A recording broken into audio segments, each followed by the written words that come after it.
سلام دوستان، جور و خیر، خطابتون صحتمند باشید. حالا من آموزش به شما آموزش کشیدن انفوریخی می باشد. خب چی رقم انفوریخی را باز کرد. در اینجا می رویم و این پرسک می کنیم و سر انفوریخی می زنیم. چگونه؟ 70 دانه عزیز را میریم. اینو راست نفهمیدم.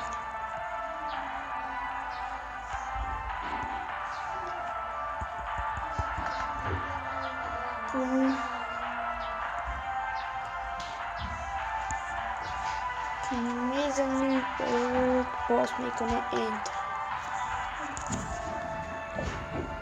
اینجوری برد باز میکنه اینجوری باید.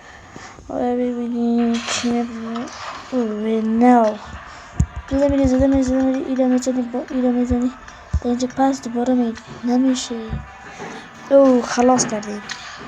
تا اینجا آمدیم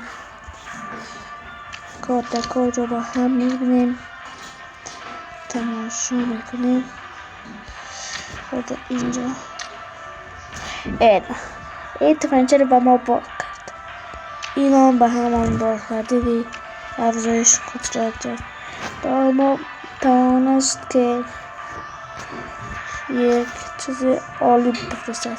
خدا کنه دوستان خسته نشده باشید.